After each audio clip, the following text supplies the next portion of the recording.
Hello મિત્રો, કેમ છો? બધાને મજામાં હશો તમે બધા? આજે સન્ડે સ્પેશિયલ વ્લોગમાં તમારું બધાનું સ્વાગત છે. પછી સવારમાં આજે તો પહેલાં આપણે આપણી રેગ્યુલર બાળસભા જે હતી તે જુલાઈ મહિનાથી ચાલુ થઈ છે. તો આપણે આજે બાળસભામાં બાળકોને સારું શીખવાડવા માટે અને તેમના આશીર્વાદ મેળવવા માટે અને ભગવાનના આશીર્વાદ મેળવવા માટે આપણે પહોંચી ગયા. પછી બધા બાળકોને અલગ અલગ એક્ટિવિટી કરાવી. અને બાળસભા એવું માધ્યમ છે કે જ્યાં તમારા બાળકોને ખૂબ જ સારા સંસ્કારો મળે. અને પછી છેલ્લે આપણે બાળસભામાં બાળકોને ખારેકની પ્રસાદી આપીને પછી આજે બપોર પછી આપણે રામપુરા મંદિરે રવિસભાનું આયોજન હતું. તો ત્યાં આપણે રવિસભામાં ચાલ્યા ગયા. ત્યાં જઈને પહેલાં મંદિરનું તમને થોડોક ઝલક બતાવીએ.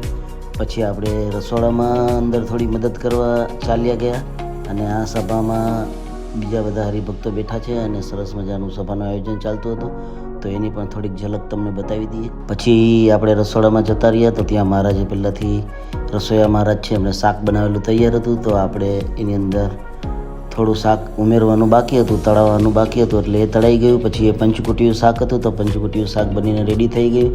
પછી આ કેળા મેથીના ભજીયા છે, તો કેળા મેથીના ભજીયા પણ તળાઈ રહ્યા હતા. અને મહારાજ સાથે આપણે જરાક ફોટો પણ શૂટ કરી લીધો. પછી આ ભગતજી છે, આ બધા છોકરાઓને કંઈક સારું ઇન્સ્ટ્રક્શન આપી રહ્યા છે કે તમે આવી રીતે પીરસજો, આવી રીતે આમ બધી ગોઠવણી કરજો.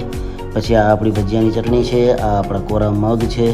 પછી બધા બહેનો ભક્તો પૂરી બનાવી રહ્યા હતા. તો એક બાજુ આ પૂરીનું પણ કામકાજ ચાલુ હતું. પછી આપણે ઉપર જઈને મહારાજના, ઠાકોરજીના બધાના દર્શન કર્યા, હનુમાનજી દાદાના દર્શન કર્યા, ગણપતિજીના દર્શન કર્યા. પછી આપણે પાછા નીચે કિચનમાં આવી ગયા. ત્યાં બધા ભક્તોને પછી સભા પતી ગઈ. પછી જમવાનો કાર્યક્રમ ચાલુ થયો હતો. અને મિત્રો, આજની પ્રસાદનું મેનુ હતું દાલ ફ્રાય, જીરા રાઈસ, પછી પંચકુટિયું શાક, કોરા મગ, પૂરી અને શ્રીખંડ. આટલી વસ્તુ આજના જમવામાં હતી. અને બધા સ્વયંસેવકોએ ભાવથી બધાને જમાડ્યા અને બધા હરિભક્તોએ પણ ભાવથી પ્રસાદ લીધો. અને આ સાથે આજનો વ્લોગ આપણે અહીંયા પૂરો કરશું. બધાને જય સ્વામિનારાયણ.